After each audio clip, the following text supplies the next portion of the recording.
to all the dispossessed youth of Africa, for perpetuation of communion with ancestral spirits through the fight for African freedom, and in the firm faith that the dead, the living, and the unborn will unite to build the destroyed shrines.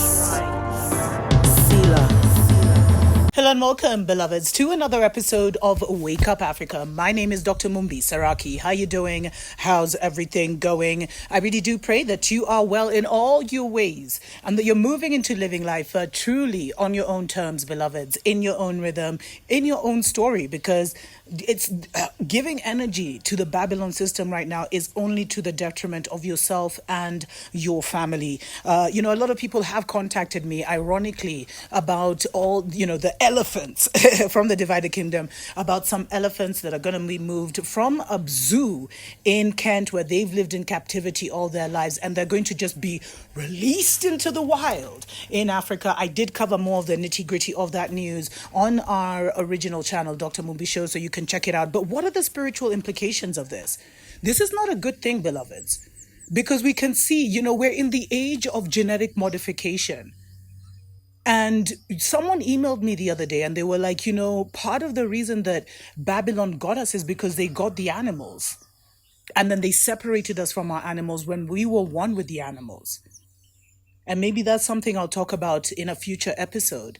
But basically what's happening is that an entire herd of animals that were born in Britain, that means they've received all the vaccines, they've received all the injections, they've received everything. Who knows? They've probably even been experimented on. Anyway, they are not used to the wild. They will actually be released. And guess what? So 12 of them were born in captivity. Doesn't this sound like what they did to our brothers and sisters? Could what they did to the animals be the reason that we're also in this situation? Because as the custodians of these animals, we didn't protect them? Stories for other days. But they're saying that I think like 12 of the elephants were born in captivity in Kent, and one came all the way from Israel. I mean, is it GMO? Is it a GMO elephant? Where are the parents of that one? And it's just like, and the way that Babylon is the ultimate trickster, beloveds.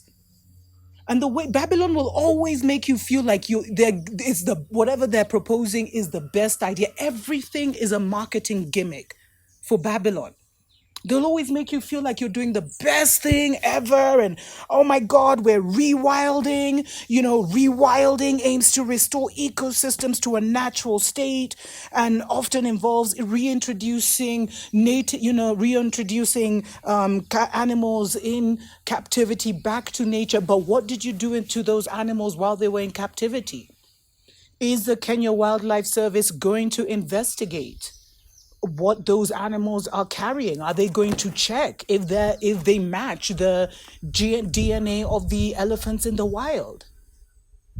How do you think they'll be treated by the other elephants? You see, we accept everything without knowing nothing, beloveds.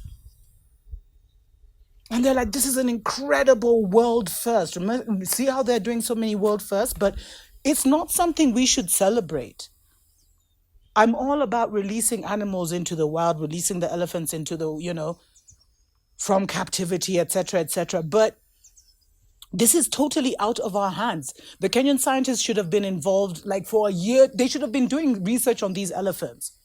A year, 2 years in. If we were a nation that loved ourselves, that's what would have happened. We would have been checking if these elephants would be compatible with the elephants that are already here in the wild. Have they had any diseases that were only captured while they were in captivity? And if they've done this, I'd love to hear about it. And I'll stand corrected. But I know this hasn't happened. Did a melanated doctor go and study the records of each and every one of these elephants to see what injections they've been given? Was blood taken from them? Was blood given to them? Were they part of any kind of experiment? Not everything that Babylon offers is good, beloveds. Most of the things that they try and make you feel are good are bad. And there's no research to show what damage this will do to the natural ecosystems that they're trying to save.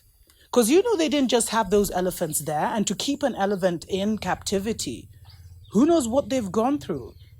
Are they even still really elephants? I'm serious about this genetically modified thing, and it's funny because I was talking to a friend of mine about the same thing. And he's the one who reminded me of how, I think in 2019, they also brought some rhinos back to Rwanda, which had gone extinct, and released them into the wild. But you see, we as a people, we never injected our elephants. We never did all these things to them. They are truly still in their natural habitat. So when you introduce modified elephants, because they're even modified mentally and spiritually. And by the way, elephants are very wise, very deep, very intelligent beings. Definitely go and consider watching my video on We Got Shut Out, because that will explain why there's so much discord and separation between the animal kingdom and us. Although, anyway, let me not get too into that. But beloveds, am I overreacting? Because this doesn't look or seem like a good idea. And the friend of mine who I was talking to, he was actually telling me that they're closing several zoos across Europe and sending the animals back to Africa. Like, are we insane to just accept them just like that? Did these elephants originally come from? Of course, they probably took them during I don't even know, beloveds. But not everything that is promoted, because now this, if you see me, when I see someone like CNN promoting a story, I always think, okay, this is, that always gives me the red flags, like something's up here. We need to look deeper. We need to go deeper. Let me know in the comments below. Are you feeling what I'm feeling? Am I overreacting, or do you think there's something deeper than here? If we truly loved ourselves as a nation, would we allow these, incarcerated elephants back into the community of elephants that are here? What has been done to them while they were in captivity? Were they born under normal circumstances? I mean, the questions are endless, beloveds. Were they born under normal circumstances? Were they born in test tube? I don't know. But I'm just saying, anything, you see, until we are the one driving, not just the narrative, but the actions that are being taken on the continent, for the continent, by the continent, until we are the ones controlling that, then we are not a liberated people. We are still enslaved, beloveds. And the biggest lie we've been told is that the colonialism and slavery ended. It's like the train is moving and we're not the conductors of it. We're just sitting along, looking left and right and absorbing all their stories and being whipped into to work and keep the system going energetically. Something about this doesn't sit right with me, beloveds. I'm really looking forward to hearing from you in the comments. Until next time, tuko pamoja.